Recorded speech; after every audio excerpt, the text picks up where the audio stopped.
just to begin with, what do you think when people talk about imposter syndrome? Yeah, basically what it means that you're not having confidence on yourself, right? Basically, you doubt your own strengths. And am I capable to do it, right? And if you just complete your degree and get married to a settled guy and then settle your life, right? Though we say this generation, but I do see still parents into those line and then about the promotions and ratings, which we are very different from other organizations. So you need to educate yourself about the system. Once you're confident, once you are convinced with yourself, then only you can able to answer some of the customers that you're going to meet, right?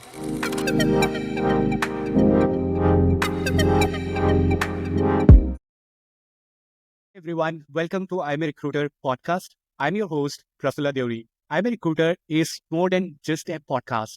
It is a movement by and for talent acquisition professionals. And we are here to shake things up. Our vision is to create a seamless network of recruiters from classroom to boardrooms. Our mission is to create a collaborative platform that connects, empowers recruiters, providing end-to-end support across talent acquisition landscape. If you are getting value out of our content, please don't forget to hit the like button, subscribe, share, and also let us know in the comment section what you think about the community. Let's build the community together. With this, it's time to welcome our guest. Joining us today is Vidyashree, a recruitment powerhouse with 10 plus years of experience. She mastered end-to-end recruitment process, stakeholder management, and most importantly, mentoring. In fact, she is also known as an angel to many of whom she has mentored, helping them overcome imposter syndrome and achieve incredible. With this, welcome Vidya. We are really glad to have you in our show. We are really excited for this conversation and to know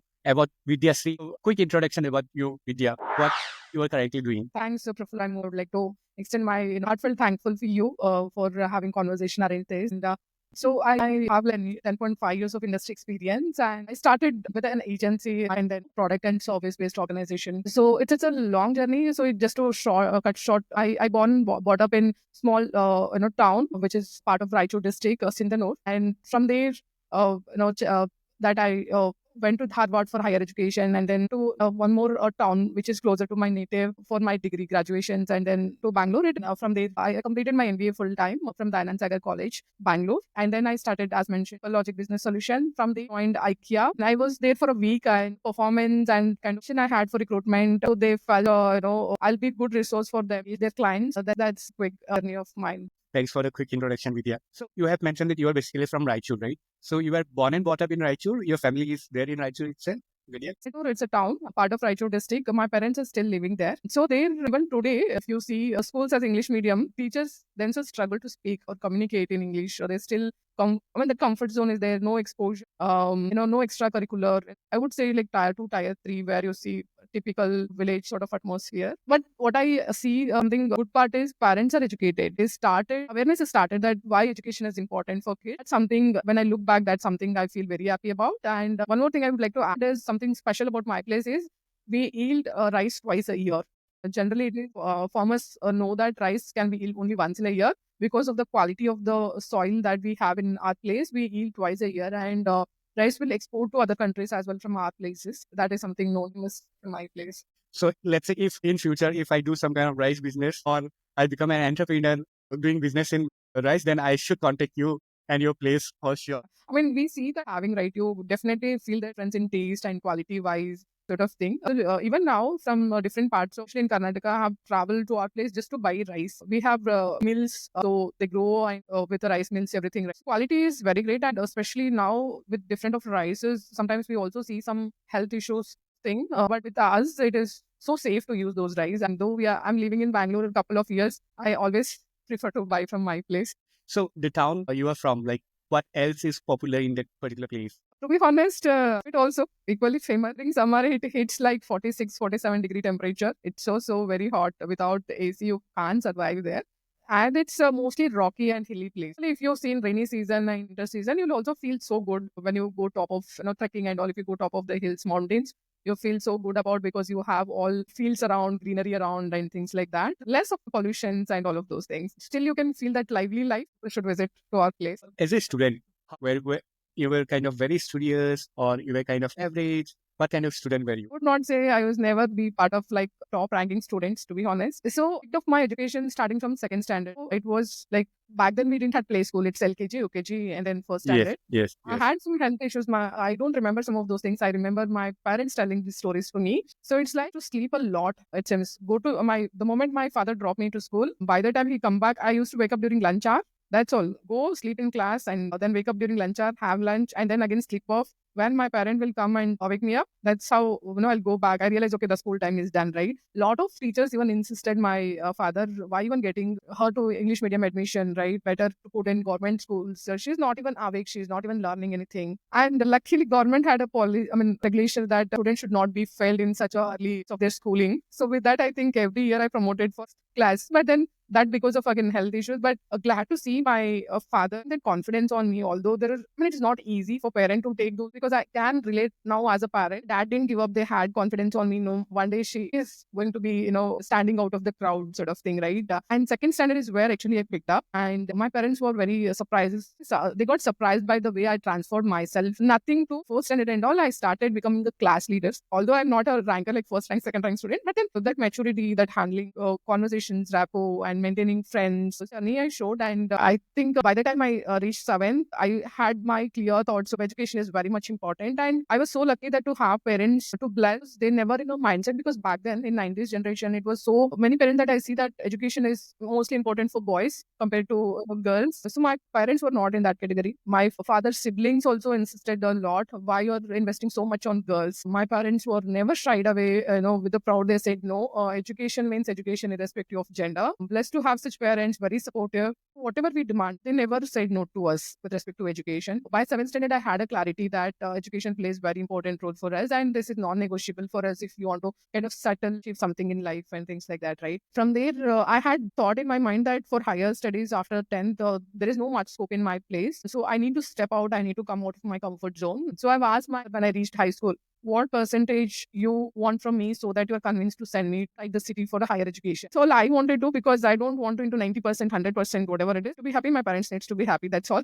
So I asked them, what is that minimum percentage that you expect from me, right, to support my higher education? So my father, I think he never thought that I would, kind of reach his expectations because, previously that I had not so great on education aspects. So with that, he said, okay, you reach like 80%, then I'm happy to share, kind of, whichever college that you say, plus one, plus two, I'll support for it, right? That's where my journey started. And I was always like last minute, kind of from the day one, sort of thing. Okay, even exams or classwork, homework, okay, last minute, just finish it and submit it sort of personality. So it was like very active in other activities. Like there are projects, one of project which we did in science, especially, it went to national level. I still remember it was a project on fertilizing aspects of it. And we were the first batch to reach to national level. And so that way, I was very active on other aspects, definitely not sports, but other than sit and study aspect sort of scenarios. But when exams are near, like just 2 months close to, that's where I really started. And we also had small house back then. It's just one room that we had to live. And somehow I had this feeling, if somebody, I see that if they are sleeping along with me or next to me, I also feel that feeling, yeah, I should also sleep. So with that, I felt, okay, I'll not be able to meet the expectation of my parents. So I've told my father, can we arrange some lighting on the terrace so that night you go and sleep, and without having those diversions, I can, kind of focus on my studies. It last 1 or 2 months that I studied, to be honest. And then I was able to my father expectation, I scored 81%. So with that, somehow I can consider overconfidence, confidence. I was having the thought that I need to study in, which is very well known for education itself. The happened is I applied only one college, and I was so confident that okay, my percentage will come under the list. But when they kind of stopped the number of lists, two was the last percentage. I could not qualify, and I was so surprised to see. Then what to do is what I had a question, and my father said, okay, let's continue here. To worry, you will get easily in my place, in our place, sort of thing. Then could not give up myself. I don't want to break my dreams. So I asked my father, chalo, let's go to Harvard, let's go to college, let's have a talk to a principal and things like that. College started, It was 2 days, 3 days, around the principal saying, I come from this place, I want to study in this college only, kind of allow me. Or you want to interview me, it's okay. I mean, just to make sure whether she's the right student for college or not. No, at that age, how I got that energy within me. But with all these things, my father is very supportive. He's not an outdoor person, but he stood by with all of those things. What teacher kind of absorbed my around the principal room in last 3 days. And coincidentally, that lecturer of that college wife was a class teacher of my sister who was studying in Navodaya school. With their connection, they felt, this we need to support this kid for higher education. She's very passionate about the education and things like that. Then they wanted to have a word with the principal, but that day principal was on leave. And then with the help of lecturer, we could able to reach their house. And the moment principal saw my face, they were like, again, you came here also. So I've already communicated to you a number of times there is no seat in our college. So with that, then lecturer pitched in and they said, let's encourage the, kid. She's so passionate on education and things like that. And by the time I started my journey, +1, I had very passionate to be become an engineer, to be honest. And I had dream college. Back then, I wanted to do my engineering in Ramaya College only. That's how I had my mindset. Unfortunately, by the time I complete my +2, the CT ranking was not so great. Although I could have pursued engineering in different college, but it was not to the mark of to get Ramaya College. So with that, I was very upset. And I said, if this college is not going to on my way, then I don't want to have engineering only. Somewhere, I don't know, people say, right, everything happens for good. So with that vision, I took, okay, may do BCA. That percentage dip and master dip, and also I don't want my parents to be worried about and things like that. Then I said, okay, I will not go to cities. I'll do my graduation here. So there is a place called Postpaid closer to my hometown. I did my graduation there. College was startup. I think after our batch, there are 2 more batch. Then that's all college got shut down. So I completed there. I was again successful to get a good percentage and give my confidence to my parents. Still, you can trust me. I'm good at education. I can do something. With that, again, I had it demanded to my father. I think I always demanding to my father that now I've scored so much percentage. I think my overall percentage in degree was 92 percentage. So with that, I asked my father, I'm going to do my MCA in Bangalore and not stop me there because I know Bangalore is a hub of placements and things like that. So with that, I had a thought process. Okay, I'll choose Bangalore, my master's. And luckily, by that time, my sister also kind of started her career in IT sector. She completed her engineering, and I had little support from her too. I was working in Hyderabad, and I chose Bangalore. I was not so much of college to opt and things like that. By the time I figure out the college and things like that, I also had in my mind, okay, I have a younger brother. MCA may take 3 years to complete, so I also need to take a responsibility like my sister. So let's get into MBA, which is 2 years. So from there, my direction has completely changed, and I thought I'll pursue my MBA. And then I went to counseling, and then I was little confused with so many colleges, which college to opt out and all, because I don't have a guide from you to say this college is best and things like that. And back then, it was not so much boom of internet, what we have the facility today or leverage that we can do of internet. Back then, we didn't had so much of guidance or information. I called one of my lecturer and asked them anything. If you see Danand Sagar, just opt out it if that is coming as option for you. With that, okay, I chose Danand Sagar. While I'm choosing, I was thinking it is Kumaraswamy layout Dayanand Sagar, but eventually it was different Dayanand Sagar. For a minute, I got a panic though. Okay, so different Dayanand Sagar is what I've chose. But later, when I actually visited campus, I learned that this is second, part of the branch, second branch basically. So then I was like little convinced. So with that, my brother kind of, he also completed his graduation. Surprisingly, he said that he don't want to have higher studies. So that was little surprising for me because I was mentally preparing, okay, the way my sister, my father supported my education, I was thinking I should be supporting him, but he had surprises for all of us. So that's how I started my journey for MBA. Although it was we don't have much option. It was 3 specialization that we had: marketing, human resource, and then finance. Somehow finance was not a subject of mine because I'm very good at mathematics from the beginning. People say, you are good at mathematics, then you should be good at finance as well. Somehow for me, finance is like so irritating subject during that time. It was like the moment I complete my exam and I'll make sure, okay, I'm getting clear for the semester. I used to keep away those books by side. So with that, I had option of marketing and human resource. It was a single specialization with VTU, not dual specialization. Back then, I had some understanding of HR, right? Today, I feel so funny about it. For me, HR means back then, okay, in IT companies, there are engineers going to give interview and HR comes only in the end and we discuss only compensation aspects. That's a so cool job, right? Do human resource. That's a thought process I had. And I think I was in that dilemma throughout my MBA journey. And although I had some placements from my college, those are mostly staffing agency and compensation, what they offered was not so great. And I was so head-weighted back then. Hey, we are masters, MBA completed. Who will go for this salary? That too, agency. I want to work in MNC company. So I declined the offers and I decided not to join them.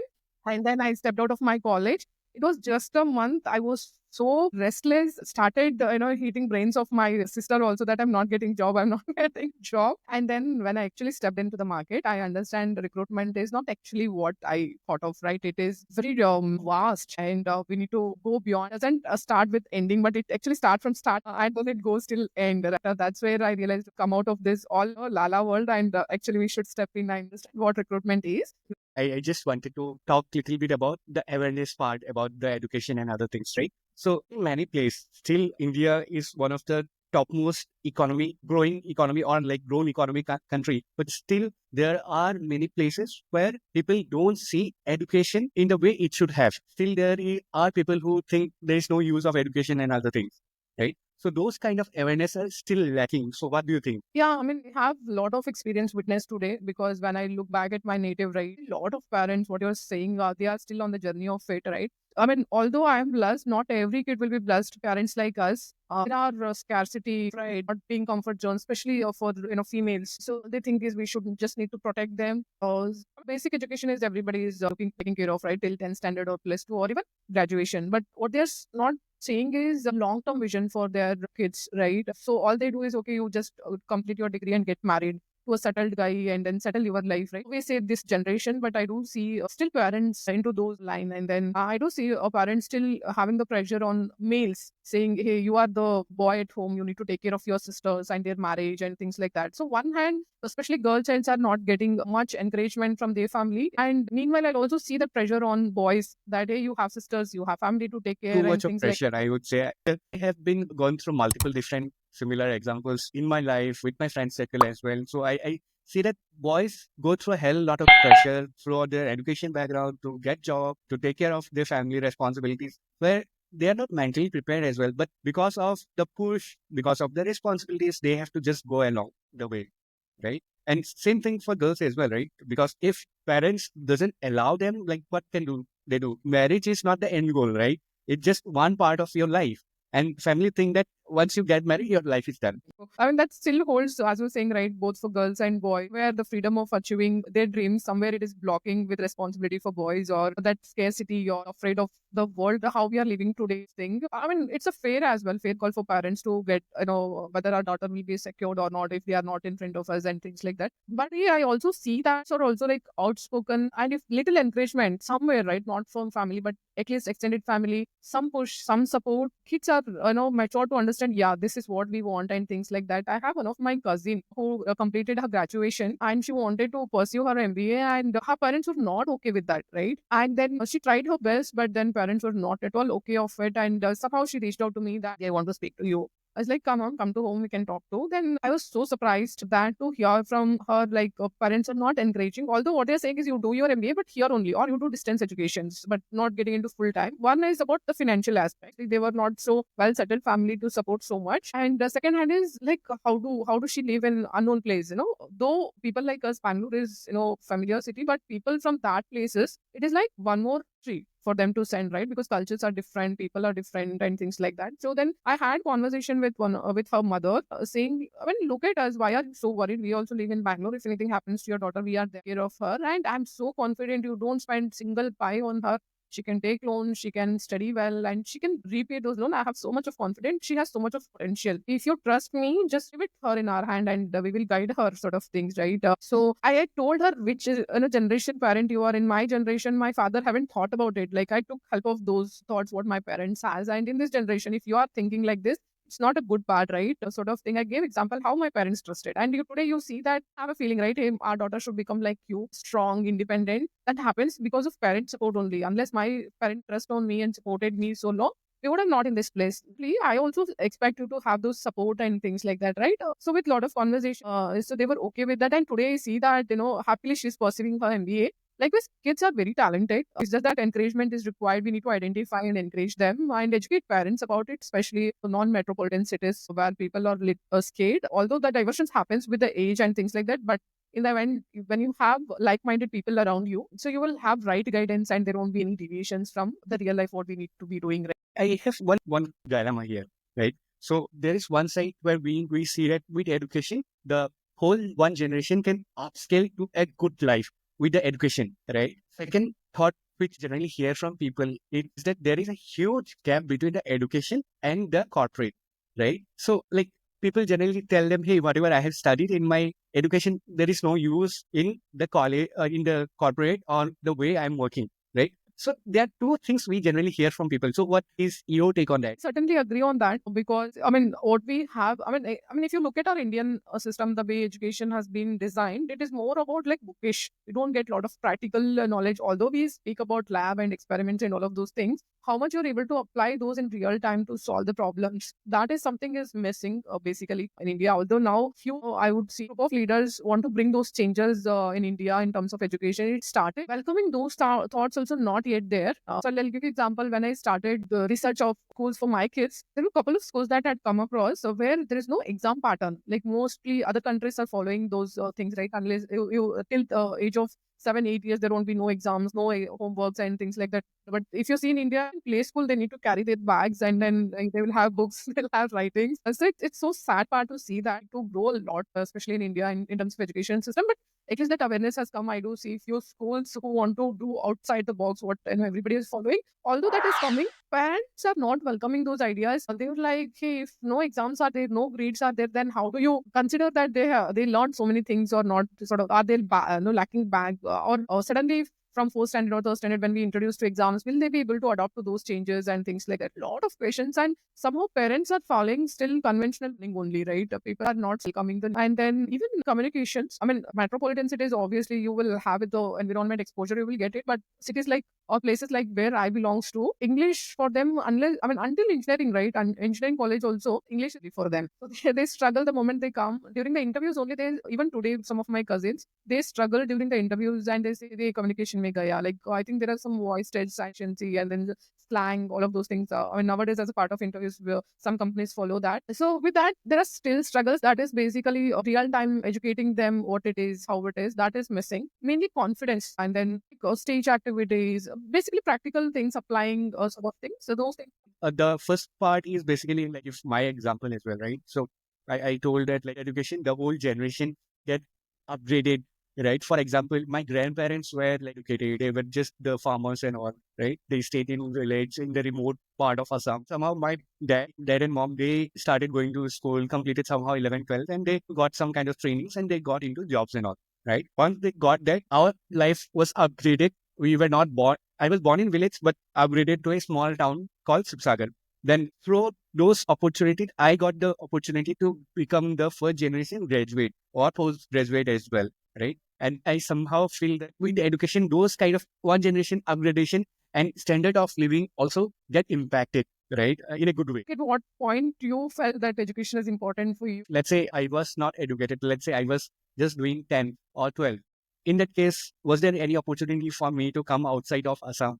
Right. In that case, my thought process will be just like a frog in a well. I have not seen anything outside of my own comfort zone. I was still in my well and I don't know what's happening outside of that well. So with education, those kind of thought process, like it's just about the experience, right? My engineering, I went to Dehradun, meet lots of people. Even though I was a bad engineer, I didn't program. Programming was very bad. So I knew that if I become an engineer, all the software will crash and I will be the worst engineer ever. So let me not fall into that trap. I figured it out in the last year. Then I thought of doing MBA and understanding your self calling is also very important, right? What you like and all. And from that, I think because of those education only, my life got changed. What I can say is it's rather what I see takeaway from your conversation is rather instead of saying I'm not good at it, maybe I'm good at in these aspects. So I should shift my aspirations in those direction. I would say that maybe not good at programming, but my strengths are different things. Right? So that's a miss in the education system today, where other countries has a privilege right from the beginning. What you want to do, sort of thing, right? With our environment, it is like a horse, right? You focus and go in that direction only, right? You have a ladder and you need to follow those ladders only. So the privilege or the freedom of choosing things are not there. But glad that hear from you that you were able to figure out what are your strengths and leverage those strengths. With common things, what I feel is between your thoughts and my thoughts, one, identifying what we need, right? Having clarity on thoughts. Okay, this is what we want. I need to stand by that and making efforts in those direction. Without efforts, I think we'll not be able to achieve. So for this, again, you need to have your like-minded environment so that who can guide you, which is right or wrong, sort of thing, and then make effort consistently to achieve. I mean, up and downs, as I mentioned, right, where I had thought of becoming an engineering from Ramaya College to Danand Sagar MBA. Although there is up and downs, you need to be clear what you want and you put that effort consistency. Though, I mean, though you're failing one time, it's okay, right? That happens. Then come back and stand for your, understand your strengths. I think I would say that everybody should put in effort. So you have also mentioned that like still I go to colleges, I talk to lots of TA leaders, TA recruiters, sources as well. Most of them still talk about their past life, right? Tell that they were not aware about recruitment. They were not aware about. Yeah. I still feel the same thing when I connect with the like MBA HR or BBA HR or in general anyone who wanted to become an HR, right? They still don't have the clarity recruitment is, right? No, people just think that it's something not very fancy and all those things, right? And same like you, when I did my MBA, right, I have a very big expectation. Hey, from tomorrow onwards, I will get this much of salary and all those things. Somehow I did my MBA in HR and marketing. I wanted to go into HR, but somehow that time of some recession and all those things, hardly few company came. And I got selected in one of the sales. And I tried, it was kind of an internship. I tried for 6 months. I felt that it was not my cup of tea. Offered me at the time, sales offered very good salary. Campus itself, they paid like somewhere around like 4.5 or something, which was a very good salary compared to the engineering friends of mine who were getting the similar salary. I must have that. Then after 6 months of working, I realized that I don't want that 4.5. Let me be in peace. Again, the realization happened if what I wanted to do in general. Like I took some break, 2 months time break. I realized what's my strength, what's my weakness, where I wanted to go. Then I joined a consulting firm with very less salary, somewhere around like 2 lakhs or something like that. From 4.5 to 2 lakh. Again, it was my calling that what I wanted to do. Expectation wise, it's very high for every student, which have to come down, I would say. I mean, that's again because, as I mentioned, right, they don't educate us in a practical way. Rather, it is more of like there's so much into human resource, right? All we try and learn and understand from colleges. Okay, there is some policies they work with. Okay, some recruitment happens, and where recruitment, what we learn is very different than what we actually do on jobs, right? We doesn't speak about sourcing aspect. We doesn't speak about stakeholder management. We do doesn't speak about candidate engagement, right? Okay, there is a recruitment and there is a hiring happens and there is a HR discussion and there is a policies that you take care, sort of thing. It shows a nice structure, made us to and live in that world sort of things, right? Yeah. As you rightly said, I also declined offers which had a good package, though it is the agencies. And then where I landed up with my career start off thing, it was half of it. And glad that I got that space because I have a mentor there. But the day first, I still remember. And the reason I chose recruitment also, it was like, okay, a generalist, meaning it is like one person in a company. But means there will be a lot of opportunities. So it means for me, success on this journey would be much more compared to being, HR generalist or HRBP business partner. So that's how I chose recruitment to enter into. And then I still remember the moment I joined that day, they made me to sit in front of the system and they gave me the job description. Very first client. It is not even calling, right? It is like sourcing. So they gave me job description and very first client that I've supported. So I was like looking at SAP, that too. They gave me a requirement of something way beyond than what, I mean, I was not even aware what SAP means. Then I told them, hey, I'm not from engineering background. I am from human resource. I'm from recruitment. Why are you giving this JD to me? That was my first thing. And my mentor started educating me. Starts from this. Today, your activity is just sit and analyze the job description, right? What it is. Then try to understand what the job demands it. So that's too much of difference what we studied and what we are learning on the job, right? And from there, she started teaching me how to use Boolean operators and things like that, right? I was like, okay, what all of these things? Then it was like starting ABCD from LKG. Okay, what and do, what or do not do, why this combination is required for us, and then start having conversation with dates, right? Call. So for a initial, I felt it is like a sales only, to be honest, because have a targets in staff, agencies where you need to generate so much of revenue for your agencies from our end sort of thing. So with that, with heavy targets comes, so then I felt, oh, is this recruitment? So very different, but glad that, I started becoming more powerful with that. So I had an opportunity to have conversations with those clients directly to understand their needs and understand their process. And each organization has different interview process. Same skill, Java developer will be following different format of hiring. Some other companies will. I started absorbing some of those things and talk to those customers where they have leaders, hiring managers, what we few companies call out. So having conversations with that, it kind of give me confidence. So that's where it actually started. Mentioned in the previous conversation. Till then, that my assumption was recruiter means only in the end, once engineers get selected, we do only salary discussions, right? So then I realized, no, it starts even from creating JD. So creating JD happens for me when I started my journey. Till then that there was JD coming in and we were supporting. But then as we grow, as you step into the world of corporate, then meaning of recruitment is very different than what we learned during our graduations. So definitely you have been recruitment industry for quite a long time, right? Definitely you have worked with multiple different organizations as well. So what kind of challenges can a recruiter have? Because many people think that recruiter is just a kind of a telecaller job, or let's say kind of a sales job. You fill the role, it's done. What kind of challenges can a recruiter really face? Yeah. So one, I would say consistency. And second thing is, it's not about in positions, right?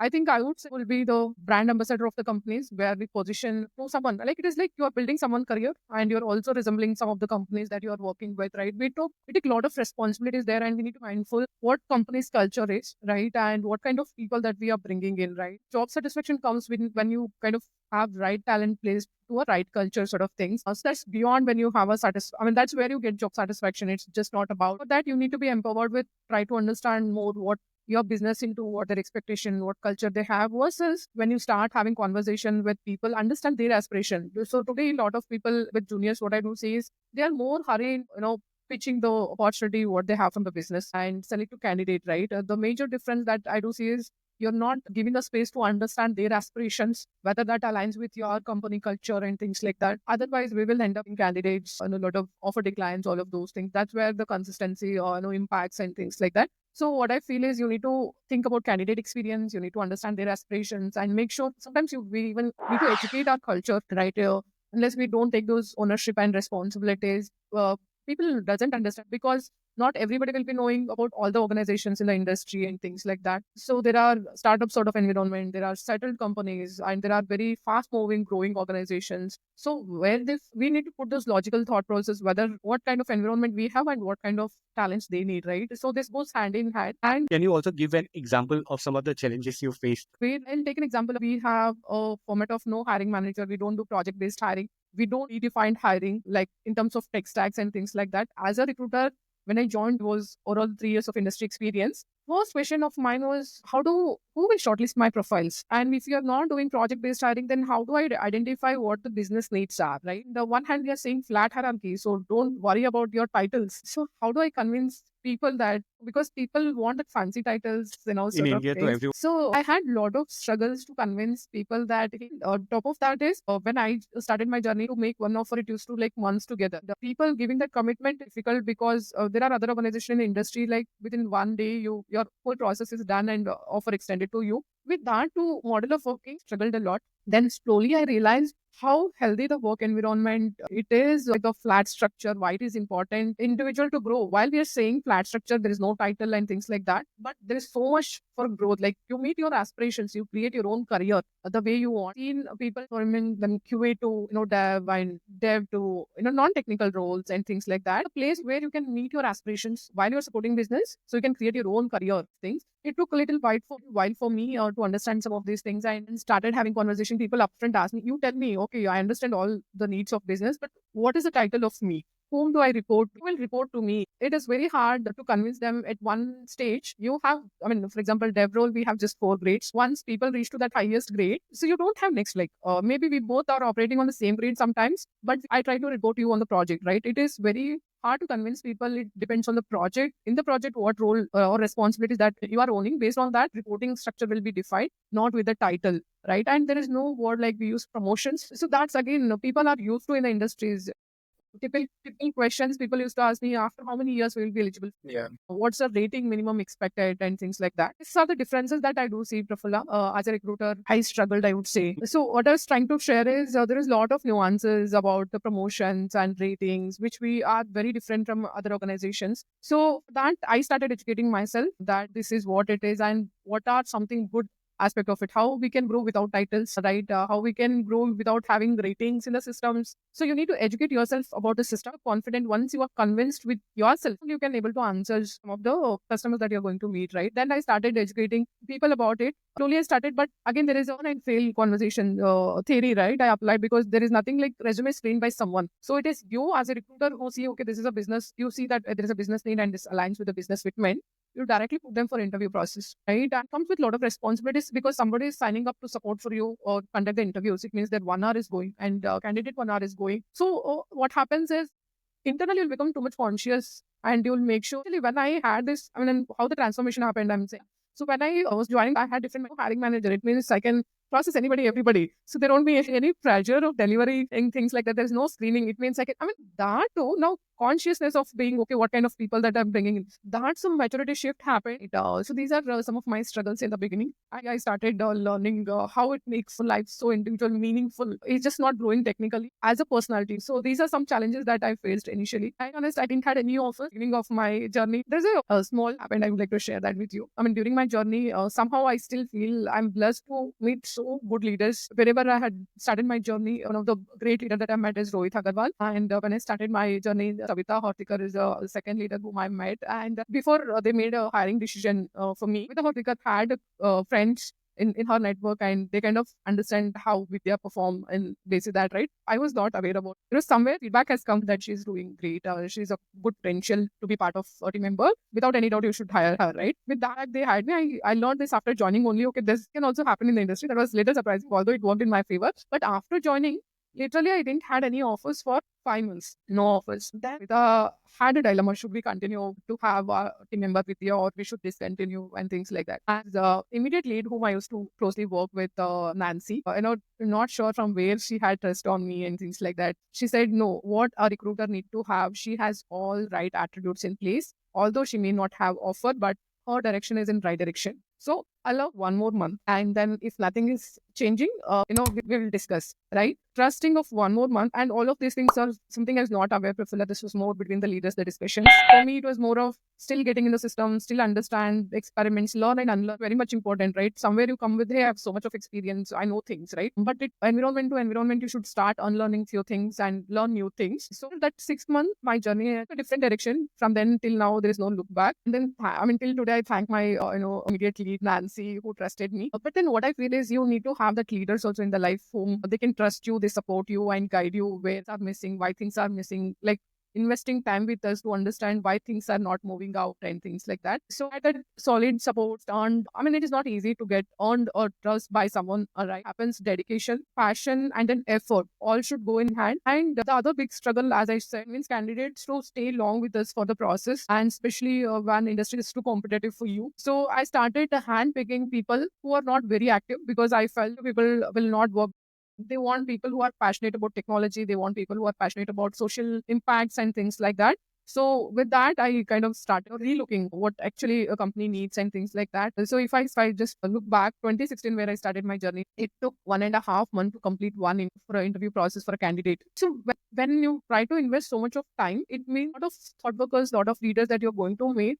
Somewhere indirectly, you're already giving commitment to the organizations, right? And with that, you will make sure that they are joining your organizations because there's a long engagement that happens, so that bond, that trust. But actually, someone is looking for their career, right? It could be job security, it could be overall growth on the compensation, everything what I'm saying. So that's where I shifted my mind to look for passive people. And I also understand there are a couple of organizations who work on predefined frameworks. Like this experience, this is a great thing. I think I was first person who started speaking about quality profiles team back then. Before that, there is a model of working. There is impression that although that is still holds true, clearing interview process is not so easy when it comes to especially dev roles. But they somehow had pre-notions that you have one offer 20 candidates to build a pipeline. And so them are following with that, and they somehow I'm not into that from the beginning. It is always quality for me over quantity. There are few roles where I've closed with only single candidate. So single candidate and make sure they join the organization. So when they come up with a plan, they said we are planning to have a weekend drive, and we want you to build a pipeline of 20 candidates. I was like them, you're able to follow me, right, Professor?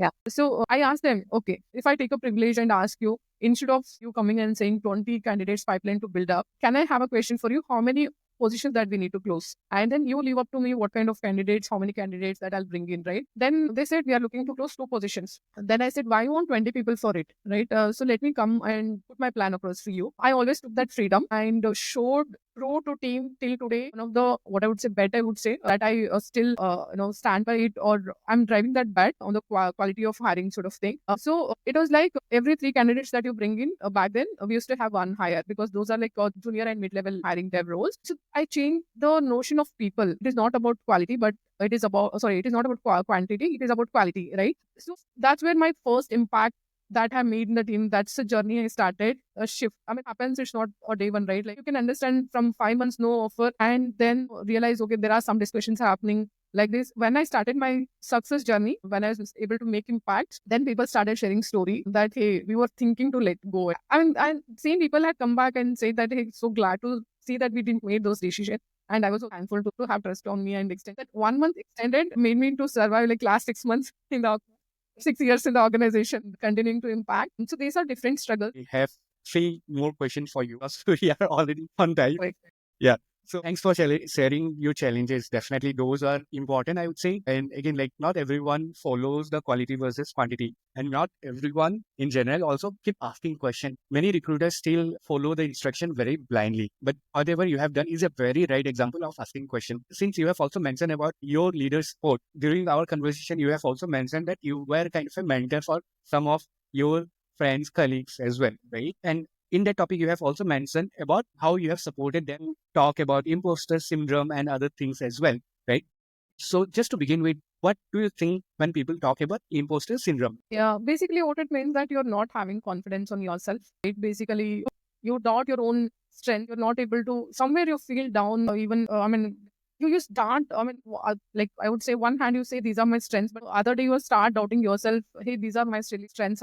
Am I capable to do it? Right. And with that, you have like, Saturday, oh, something happens, what happens to me? How I do survive and things like that. So lot of things that comes in there are like fights within their minds, right? And then they'll not be able to perform out of their expectation, because it's its own pressure that they are taking, because things are not going in their directions, what they are thinking. And then eventually you will end up not performing a great what you wanted to deliver and things like that. Basically, I would say confidence on you, and somewhere that impacts on your performance, not able to balance your emotions and deliver things, right? So I had a few of my colleagues in those journey. So I think I was started midway of my growth.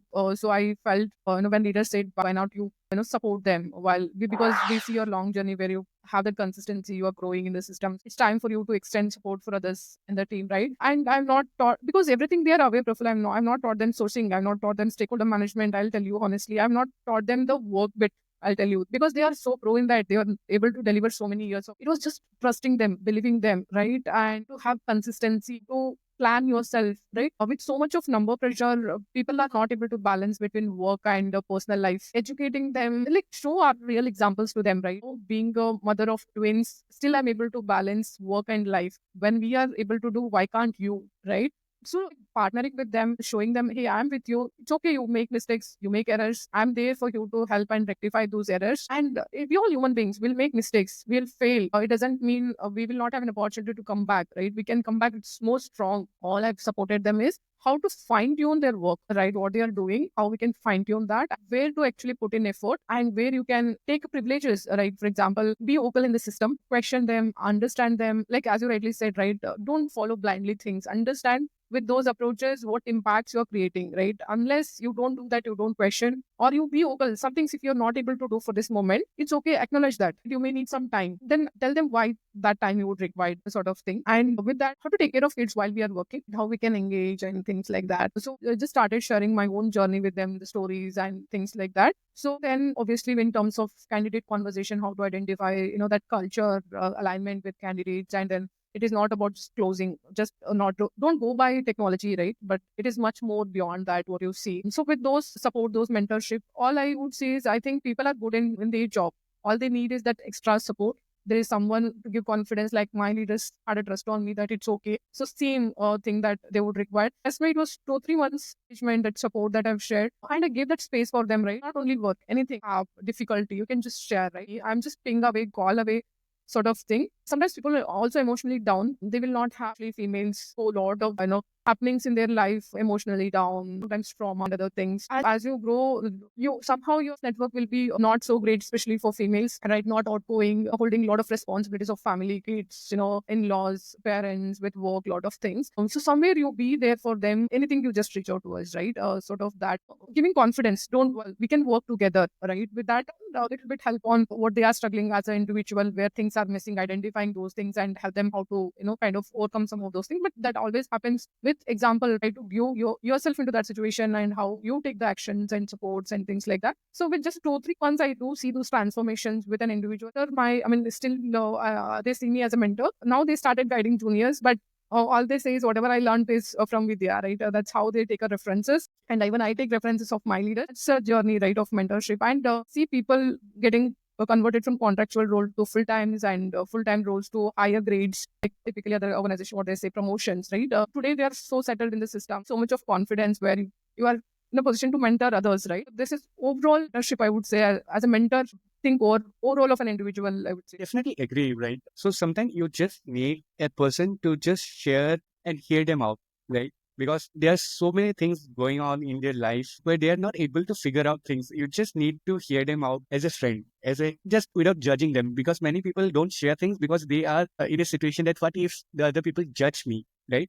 And one thing which I try to do is like you put yourself in their situation and try to give example, connect, and that is how I try to build my trust as well, right? And same way, great example. That is one of the very effective way what I believe has worked for me, and similar way it's working for you as well, right? Moving to the next question, you have mentioned a little bit about like self doubt. You have talked about like how you are balancing your parenting along with work and other things as well, right? So since with the interest of time, I'm trying to cut things down, right? So any tips for recruiters, right, who wanted to be successful in the era of AI? Because AI is a buzzword now, right? There are lots of models coming, ChatGPT, Gemini, and what not, DeepSeek, and there are many others. Like even Elon Musk have its own. In China, there are multiple others. So how to be a successful recruiter, Vidya? See, for me, what I believe is, Prafula, no AI can replace recruiters. While we say that, we believe that we should not be led back. To be honest, we need to educate ourselves to new, things that introduce in technology. I would say upgrade ourselves every time, right? Something introduced newly into the industry. When you just hear, "Hey, this is something new for you," start educating yourself into that, right? How you can apply those things in your job and how you can transform yourself, right? So with this combination, you see, it is very difficult if you don't update yourself, upgrade yourself. Obviously, competition will be there. You'll be knocked out and you'll not be able to see those success. So don't take a grant. AI can, AI can only replace you if you're not upgrading yourself, right? That happens by anyone, not only with AI. Like in the back then, 10 years before, there is no UPIs. And today it is full of it, right? So likewise, we need to go by the technology. We need to update ourselves and adopt to those new technologies and leverage how you be top of it, right? Before AI try using you. So you'll be top of it and you see how you can apply those in your job and make valuable out of it. And you can actually less burden your work, what you're doing manually, but now you're taking help of it, how you can automate things, all of those things, and try to get more deep dive the tools and technology. They are helpful. Why the more vision of why this tool has introduced, sort of thing. Once you understand the basics of it, then it is easy for you to apply in your jobs. So that's something I would like to give update to recruiters to stay top of in the industry, aging those tools. Yeah, even today we have this freedom. We should make sure they roll us. We should start controlling them, understand those tools, I would say. Great. So any use cases you generally use AI in your day-to-day life? Yes, I think ChatGPT is interesting, right? When even I feel so bored, right? When you have like a long conversation, say 5 10 candidates in a day in stakeholder management. I mean, obviously, sometimes I'll end up just speak like a friend, right? I'll take my all frustrations. It is so interesting to hear the response back. I mean, although it is chat, but sometimes it's kind of give you that relaxation. On the other hand, sometimes I'll also play with my booleans and things like that. I try to challenge, prompt them, my things. It is very fun. You can play with your. Sometimes I give random job description, skill mix thing, just to see what extent the tool can be successful. Where we can. I mean, it's so fun to see them the failing. I like that fun fact. Sometimes I play around it. With that, you learn a lot about the tool. Yeah, I would. Good to know. I think definitely, I think AI has become some of the integrate part of every recruiter some or the other way.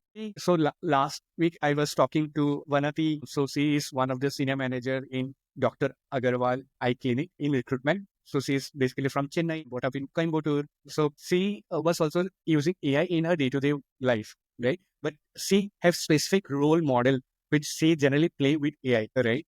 So same like also try to talk to a friend, and you also try to play along with the sourcing technique, like the Boolean, by randomly putting what kind of things you get. So it's interesting to know that we are getting used to it, and how much is possible get used to it. It's good for us only, right? Faith. So before the last question, one fun fact about Vidya. So what do Vidya love to do when she's not working, when she is kind of in a chilling mode? Yeah.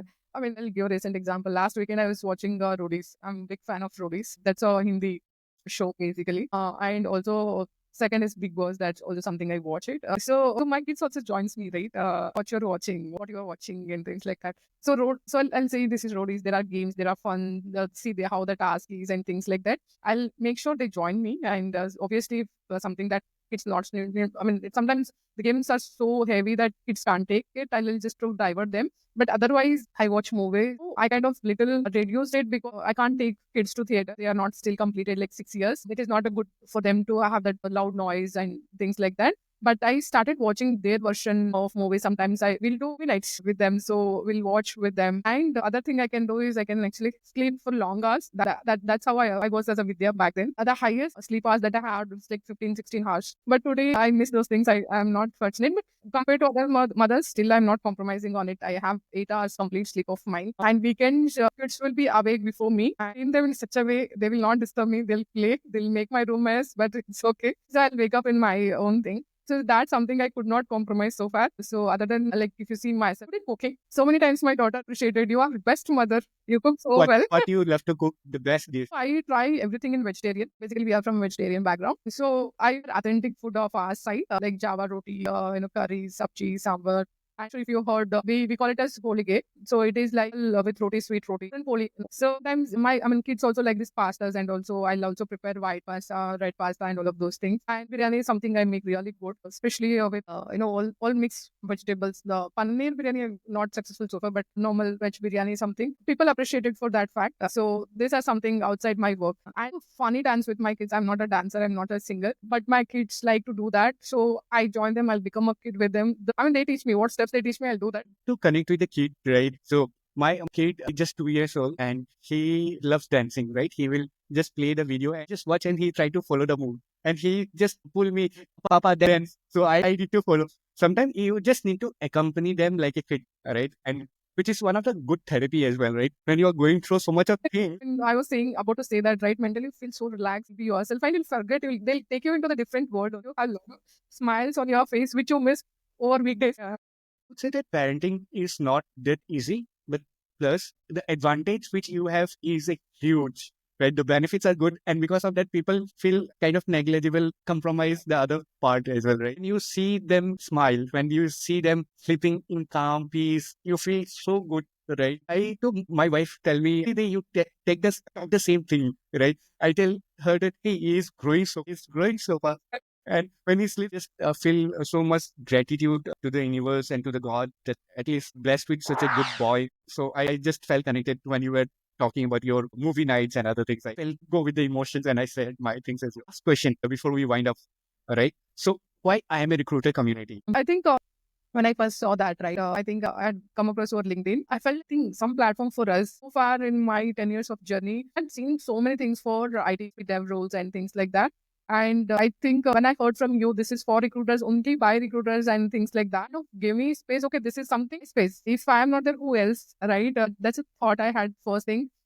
Even label says it's so great, right? To feel proud about self. Yes, I'm a recruiter, right? So with that proudness, that thought process, that encouraged me to be part of this group. And then when I started learning more about the vision and ideologies of what I am a recruiter looks like in future. So this is something definitely I can't miss out, because it is something while you have your space to share your strengths and things like that, you'll also have space to grow yourself, to talk to leaders. Especially a lot of podcasts that already had come out. It is a lot of learnings, some interesting stories. So without knowing, you start transforming yourself. Like, recently, one of the podcasts that I also saw was, I don't recall the name, but then they were speaking about life coach, how to manifest positive things and a lot of things, right? And which is much required for us. It is just not about the job, but overall the life lessons that you are bringing from the platform. I'm grateful, and I can't definitely miss out of being of this group, right? I take privilege to be part of this community and see others also get benefit out of this. As we learn, it is like, hey, you learn and you make sure others also grow along with you, right? So that's something think I fell in love with recruitment. So thank you for such a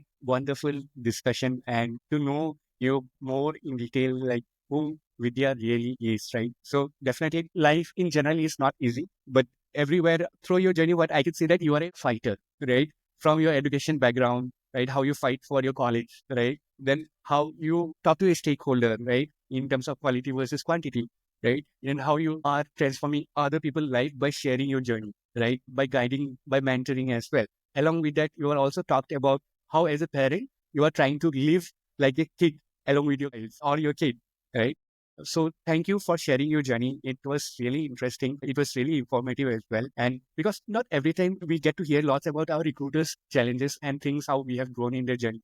But it was interesting. So thank you for giving us this opportunity to invite you and to share your journey with us. Once again, thank you so much. Should also, equally, thankful to you as well, Prafula, for giving this platform opportunity to speak about me, express about myself, and share some of these things. And thank you so much. Even coming up with the idea of I'm a recruiter, the way I'm taking inspirations from conversations leaders, I see a lot of leaders, Shukma, Guram, Hari. So a lot of leaders have spoke about a lot of things. So it is a great learning. Thanks bringing this idea and helping, for somewhere respond to like known thing like what is recruitment to now, hey, I'm a recruiter and this is what it is to voice out that bring that ideology. Thank you so much for that bringing that alive for a recruiter, and especially people where not non-reputed organizations or non-reputed colleges where by watching this they can learn a lot of things without I'm at least some sort of difficulties to come down in their life and things like that. Thank you so much in this idea and engaging us so well on the conversations and bringing a lot of people, identifying a lot of people and their different strands and sharing their stories, narrating stories is a beautiful thing, I would say. Thanks, Vidya. Thank you so much. Yeah.